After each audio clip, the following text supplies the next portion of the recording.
तुलसी विवाह पूजन करने से परिवार में सुख समृद्धि बनी रहती है। तुलसी विवाह में तुलसी के पेड़ का विवाह विष्णु भगवान के शालिग्राम स्वरूप के साथ कराया जाता है। मान्यताओं के अनुसार तुलसी विवाह पूजन करने से कन्यादान के समान फल प्राप्त होता है। साल में एक बार तुलसी विवाह पूजन किया जाता है। कार्तिक महीने में ही तुलसी विवाह पूजन करने का विधान है। धार्मिक मान्यताओं के अनुसार तुलसी विवाह पूजन करने से परिवार में सुख समृद्धि रहती है। तुलसी विवाह पूजन करने से सुख समृद्धि की प्राप्ति होती है। द्वादशी तिथि नवंबर 12 को प्रारंभ होगी शाम 4:04 बजे से और नवंबर 13 को समाप्त होगी दोपहर 1 बजे तक। तो दोपहर के 1 बजे तक 13 नवंबर को भी आप तुलसी विवाह करा सकते हैं और 12 नवंबर को एकादशी है तो शाम को 4 बजे के बाद से विवाह करा सकते हैं। तुलसी विवाह का मुहूर्त 12 नवंबर को 5:30 से 7:30 बजे तक का है। तुलसी पूजन का हिंदू धर्म में बहुत ज़्यादा महत्व है। ब्रह्म मुहूर्त में स्नान कर लाल या पीले रंग का वस्त्र धारण करें। मंत्रों का जाप करते हुए भगवान विष्णु की प्रार्थना करें। गोधूली बेला में शालिग्राम जी और तुलसी विवाह का आयोजन करें। इस दिन तुलसी जी का 16 श्रृंगार करें। शालिग्राम जी को चंदन लगाएं, पीले वस्त्र से सजाएं। उन्हें फूल, माला, फल, पंचामृत, धूप, दीप, चुनरी, श्रृंगार की सामग्री, मिठाई आदि चीज़ें अर्पित करें। घर में तुलसी का पौधा होना शुभ माना जाता है क्योंकि ऐसा कहा जाता है कि इससे जीवन में सुख समृद्धि और देवी लक्ष्मी का वास भी होता है। तुलसी विवाह एकादशी के दिन देव उत्थायनी एकादशी आज 4 बजे तक होगी। 4 बजे से द्वादशी शुरू हो जाएगी तो द्वादशी से लेकर 4 बजे के बाद से लेकर पूर्णिमा तिथि तक तुलसी विवाह का महोत्सव मनाया जाएगा।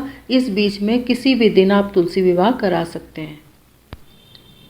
माना जाता है कि द्वादशी तिथि जब शुरू होती है उस दिन शाम को तुलसी का विवाह शालिग्राम जी के साथ किया जाता है और पूर्णिमा तिथि को उनकी विदाई की जाती है। पूर्णिमा तिथि को उन्हें पूरे कार्तिक के महीने के हिसाब से 32 चीज़ें समर्पित की जाती हैं। 32 दिनों का उन्हें भोग लगाया जाता है और तुलसी दीप पूरे कार्तिक महीने में जलाया जाता है। वैसे तो वर्ष पर्यंत तुलसी को दीपक लगाना चाहिए। अब श्रवण करेंगे तुलसी विवाह की पौराणिक कथा। देव उठनी एकादशी के दिन तुलसी विवाह किया जाता है।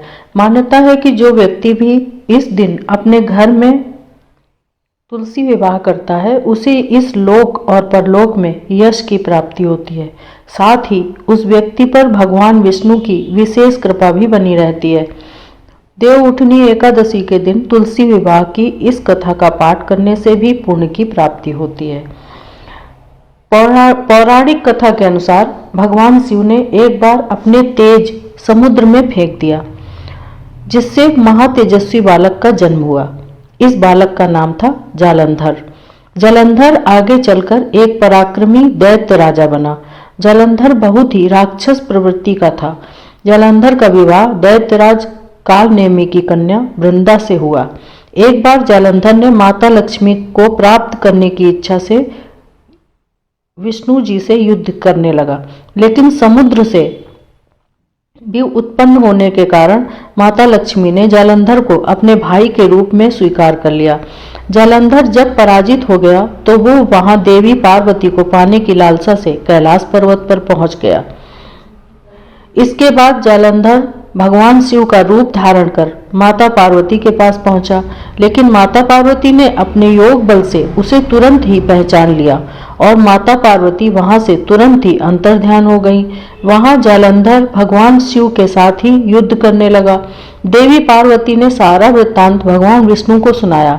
जालंधर की पत्नी वृंदा अत्यंत पतिव्रता स्त्री थी। उसी के पतिव्रत धर्म की शक्ति से जालंधर न तो मारा जाता था और न ही पराजित होता था। इसीलिए जालंधर का नाश करने के लिए वृंदा के पतिव्रत धर्म को भंग करना बहुत आवश्यक था। इसके बाद भगवान विष्णु एक ऋषि का रूप धारण करके वन में पहुंचे, जहां वृंदा इसके बाद भगवान विष्णु एक ऋषि का रूप धारण करके वन में पहुंचे, जहां वृंदा भ्रमण कर रही थी। भगवान विष्णु के साथ 2 राक्षस भी वहां पहुंचे। जिन्हें देखकर वृंदा भयभीत हो गई।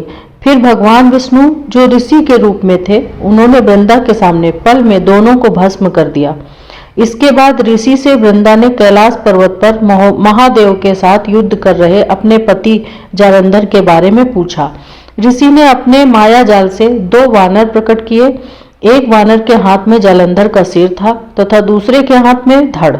अपने पति की ये दशा देखकर वृंदा मूर्छित होकर गिर पड़ी। जब वृंदा को होश आया तो उसने अपने पति को जीवित करने की विनती की। इसके बाद भगवान ने अपनी माया से जालंधर का सिर धड़ से जोड़ दिया, लेकिन स्वयं भी वो इसी शरीर में प्रवेश कर गए। वृंदा इसके बारे में नहीं जानती थी कि उसके पति के शरीर में कोई और प्रवेश कर गया। जालंधर बने भगवान के साथ वृंदा पतिव्रता का व्यवहार करने लगी, जिससे उसका सतीत्व भंग हो गया। ऐसा होते ही उधर कैलाश पर्वत पर वृंदा का पति जालंधर युद्ध में हार गया। जब वृंदा को पता चला तो उसने क्रोध में आकर भगवान विष्णु को हृदयहीन शिला होने का श्राप दे दिया। अपने भक्त के श्राप को भगवान विष्णु ने स्वीकार किया और शालिग्राम पत्थर बन गए। सृष्टि के पालनकर्ता के पत्थर बन जाने से ब्रह्मांड में असंतुलन की स्थिति हो गई। ये देखकर सभी देवी देवताओं ने वृंदा से प्रार्थना की वो भगवान विष्णु को श्राप मुक्त कर दे। वृंदा ने भगवान विष्णु को श्राप से मुक्त तो कर दिया, लेकिन स्वयं आत्मदाह कर लिया। जहां वृंदा भस्म हुई वहां तुलसी का पौधा उगा। भगवान विष्णु ने वृंदा से कहा, हे वृंदा, तुम अपने सतीत्व के कारण मुझे लक्ष्मी से भी अधिक प्रिय हो गई हो। अब तुम तुलसी के रूप में सदा मेरे साथ रहोगी। तब से हर साल कार्तिक महीने के देव उठावनी एकादशी का दिन तुलसी विवाह के रूप में मनाया जाता है। भगवान विष्णु ने वरदान दिया कि जो मनुष्य भी मेरे शालिग्राम रूप के साथ तुलसी का विवाह करेगा, उसे इस लोक और परलोक में विपुल यश प्राप्त होगा। इसके अलावा तुलसी को वरदान प्राप्त है कि जिस घर में तुलसी रहेंगी वहां यम के दूत भी असमय नहीं जा सकते। मृत्यु के समय जिसके प्राण मंजरी रहित तुलसी और गंगा जल मुख में रखकर निगल जाते हैं, वो पापों से मुक्त होकर वैकुंठ धाम को प्राप्त होता है। जो मनुष्य तुलसी व आंवले की छाया में अपने पितरों का श्राद्ध करता है, उसके पितृ मोक्ष को प्राप्त हो जाते हैं।